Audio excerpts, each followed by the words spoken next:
Hi,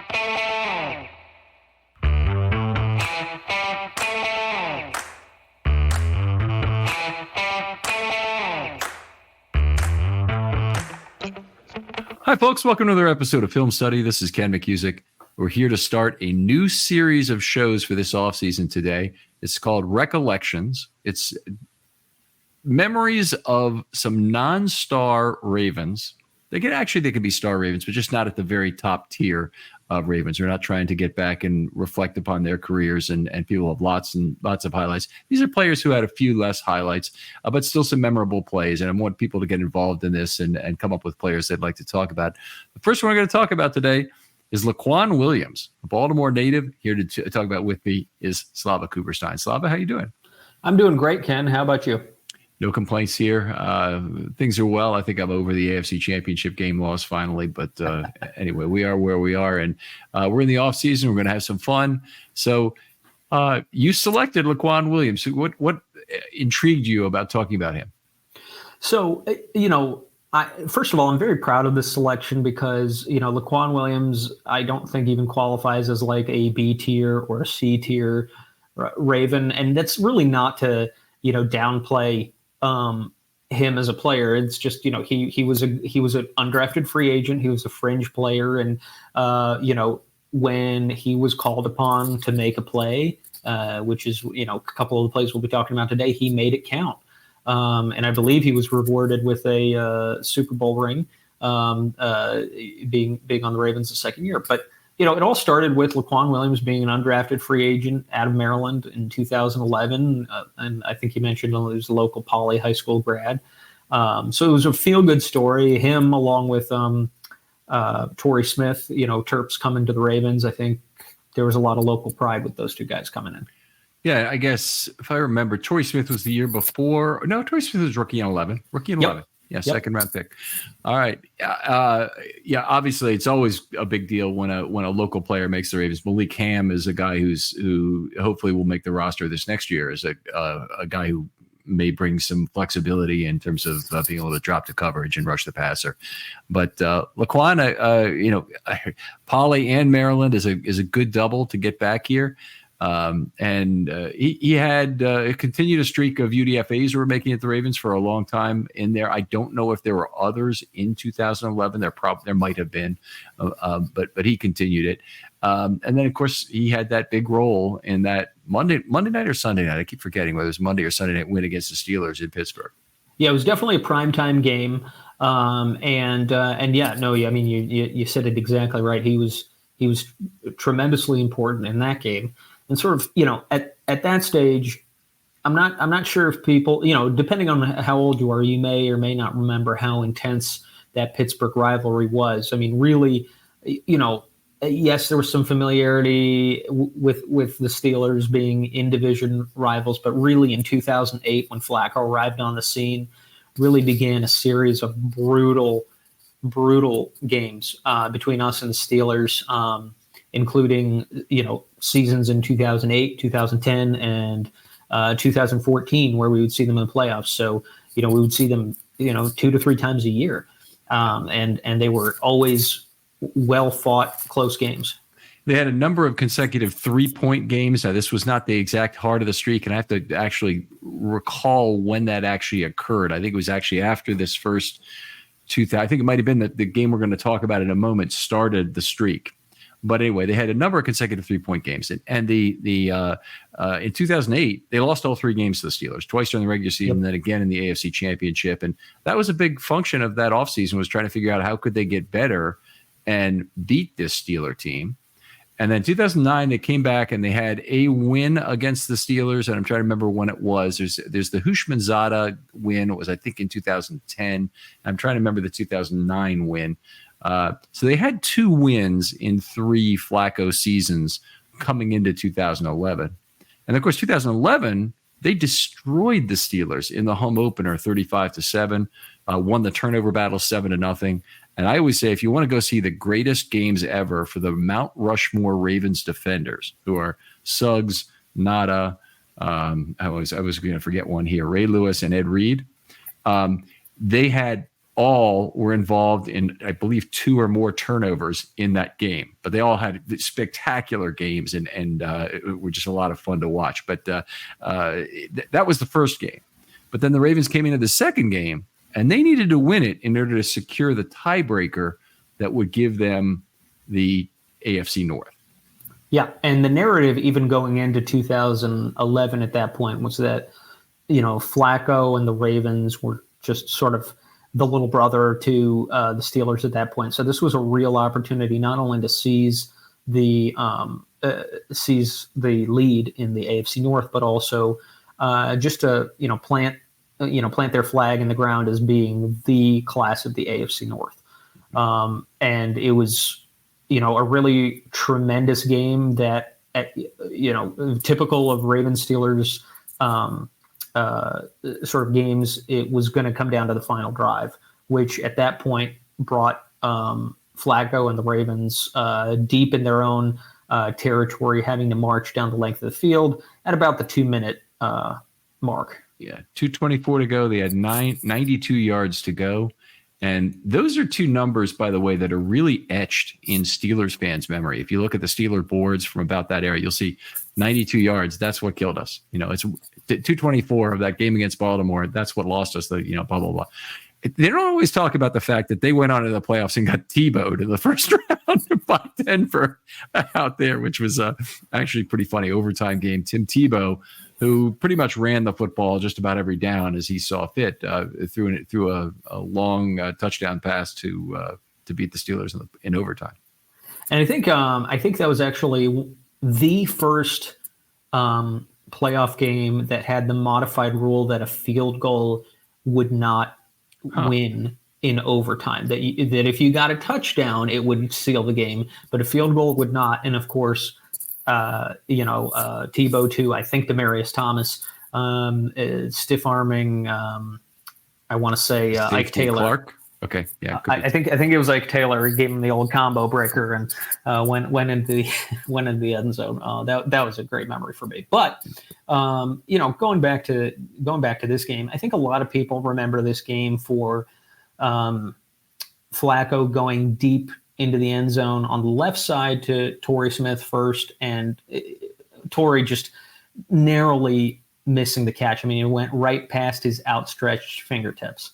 And if you listen to the Wired or whatever for this game, Suggs is out there coaching Torrey up and saying, like, look, we're going to need you again before this is all said and done. So, like, basically no time to feel bad for yourself. And of course, Torrey catches in the end zone right after. I still remember very well the Collinsworth commentary prior to the Pike. So it was NBC, so it must have been Sunday Night Football.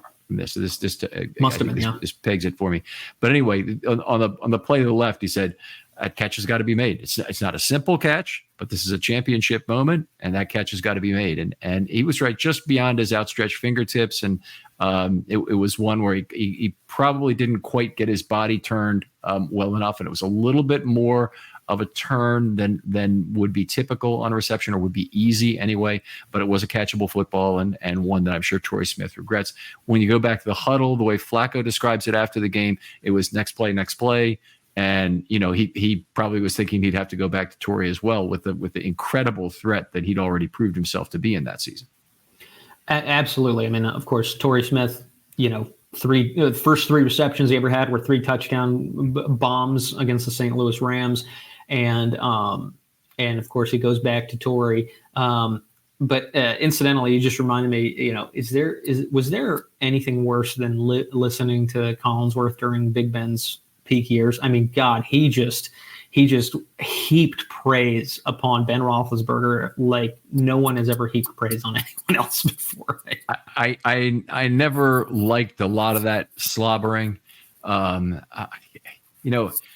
There has been a little of both ways. The guy I really like as an announcer who a lot of people are surprised by is I think Dan Deerdorf was just terrific. And he had some moments where he was talking about, particularly in the Mile High Miracle, he thought the ball had dropped on the ground that was caught on the right sideline by Bolden for a first down. And then he talked about Raheem Moore not making the play. And he says, that's his play. That's deep outside. He's got to be there. We just, kind of celebrate the moment for the Ravens here. And what Joe Flacco did a little bit is I'm thinking of it. But the truth of the matter was Deardorff was an unbelievable, not only, understanding offensive line play, but his understanding of technical broadcasting was at a ridiculously high level. I have a cut of the 2000 AFC divisional games at Tennessee. I think he's doing the game with Enberg, and Enberg, he'll do the play-by-play, but he doesn't really handle the technical stuff. They go to commercial, and we're still hearing the sound from the booth, and you can hear they were talking to Bonnie Bernstein about going to some party and this and that. But anyway, at one point, it's right after the blocked kick is returned 90 yards by Anthony Mitchell, and Deardorff he's like the technical director. All of a sudden, he's directing the truck. Okay, give me the L-22, bring it down to ground level. Let me see where he is. Zoom in on this kind of thing. And then all of a sudden they come back from commercial and he goes, Keith Williams, right? Keith Washington. Yeah. And Keith Washington loses his helmet, but he doesn't lose his head. It just immediately converts back to being a broadcaster. Tremendous respect hearing that, exchange there where, you don't think of the color guy as directing the truck, but he was really very good at that. So I really appreciated that. Yeah, you always appreciate the folks who manage to bring something to the game, to the analysis of the game without you even realizing that they do it. So that's special. So, I mean, the reason we're here to talk about LaQuan Williams is that he basically, I think he has 4 receptions in his entire Ravens career and maybe 6 targets. And 3 of his targets came in this game and 2 of his receptions came in this game. The first of which was a reception on 3rd and 10 for 15 in the second quarter on a drive that eventually became a field goal. That was really crucial. But in this final drive, the drive that we remember for Torrey Smith getting redemption in the end zone, the drive that we remember for Anquan Bolden, making that catch on 4th and 1 on just an incredible gutsy call. LaQuan Williams had a catch for 13 yards on 1st and 10 that took the Ravens to the 42 with 2 minutes remaining and really helped them get out of their own end zone. And it was just remarkable. Yeah, and that was definitely a big play for Williams. There was also 3 big plays for Bolden on that drive. One of them was to get them off their own goal line from their own 8-yard line after they had an incomplete pass. There was a completion to Bolden for about 20 that got them out of their own end zone, might have been 21. Then the 4th and 1 conversion, which was a really big one.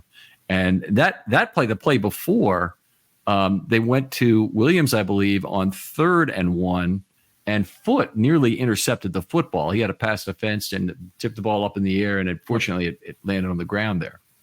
Yeah, and actually that wasn't the only near interception in that drive. A pass to Ray Rice was nearly intercepted by Polamalu. Yeah, I think he had the speed to get there. I honestly just think he thought he didn't anticipate it.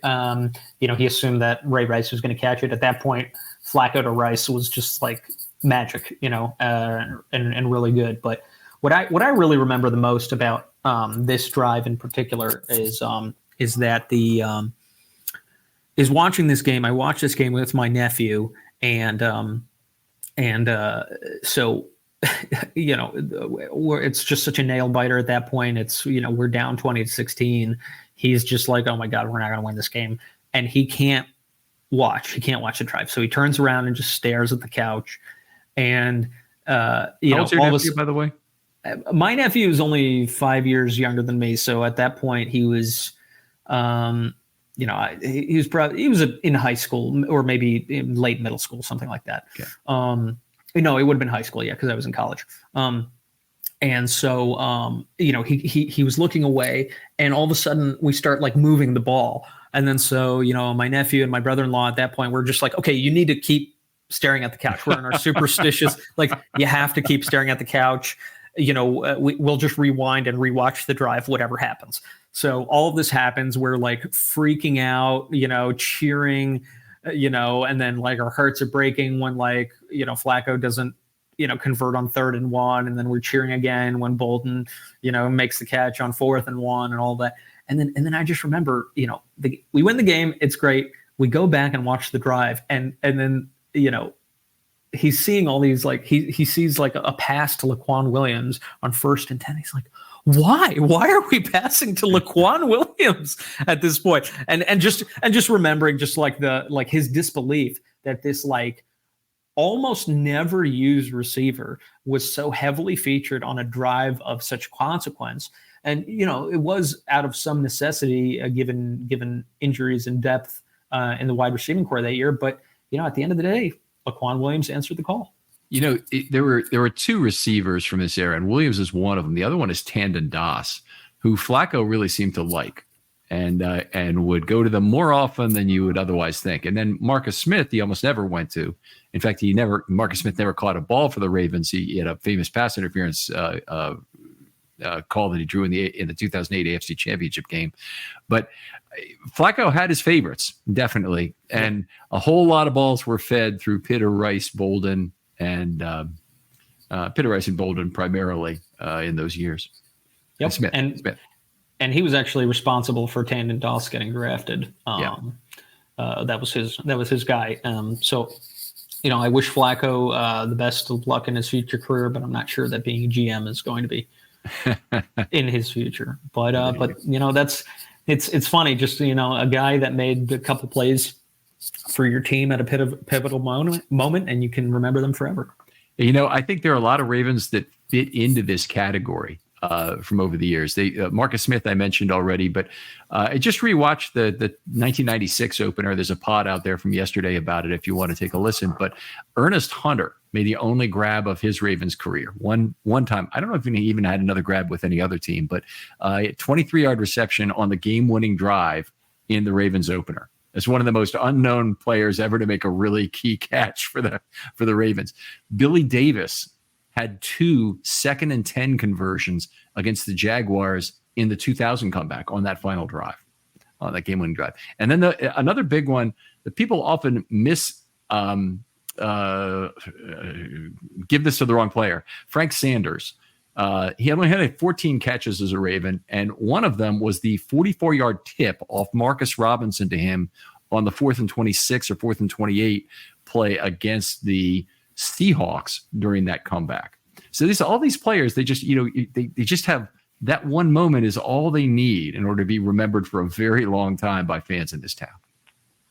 Yeah, for sure. I mean, I remember guys like Josh Wilson and Corey Graham who were here for a cup of coffee, and they made tremendous consequential plays in their time. And you just appreciate that. Players. Yeah. They really came in and saved the day, both of them, in terms of who the secondary was in the years they were here, and Josh Wilson in 2010 and Corey Graham in 2012. He played 2 seasons or just 1 season with the Ravens? I believe that we re-signed him and he played at least 1 more season. Okay. I know he was one of the really incredible value signings, and obviously had a huge impact on that Mile High Miracle game, but great that well, a really good choice. And this is kind of the format we want to follow for these shows, is to talk about a player and talk about some of the other stories that ran through their career. And obviously we didn't talk exclusively about LaQuan Williams in this. LaQuan did some other good things for the Ravens. A really good special teams player, gunner and tackler. A guy certainly, played more than that. Actually, surprisingly, had 100 snaps where he's on the field as a receiver in this season, which was surprisingly many to me. But you mentioned, injuries had created some opportunity on this team. For sure, yeah. I mean, a name which should live in infamy in Baltimore is Lee Evans, who was injured for most of the 2011 season, and I think most of us remember how his Ravens career ended here. But he stepped in for Lee Evans for a good portion of the season, which was a season where the Ravens really thought that they'd figured their wide receiver room out. To some extent, they were correct. I mean, they hit on Torrey Smith, but the addition of Jacoby Jones and his pivotal role in 2012, I think, was that third dimension that the Ravens receiver room really needed. All right. Well, Slava, really appreciate you coming on and talking about LaQuan with us. Tell folks where they can talk football with you. I'm on Twitter at Slava Kuperstein. That's SLAVAKUPERSTEIN. All right. Other folks out there, if you're looking to do one of these as well, please hit me up. DMs are always open on Twitter. Tell me the player you want to talk about, and I'm sure we can come up with a. We thought the discussion about LaQuan Williams would only be about 10 minutes but there are a number of offshoots of the LaQuan Williams story that are not directly related to LaQuan Williams that were worth discussing. But it can be 10 minutes, it can be 30 minutes, honestly. And the way I want you to think of it is come up with like 3 recollections about the player, and we'll kind of converse about those and maybe add 1 or 2 others. But really appreciate it. And other folks out there, please hit me up. I'll get right back to you, and we'll get you on the list. Slava, thanks again for joining me. Thanks for having me on, Ken. And we'll talk to you next time on Film Study.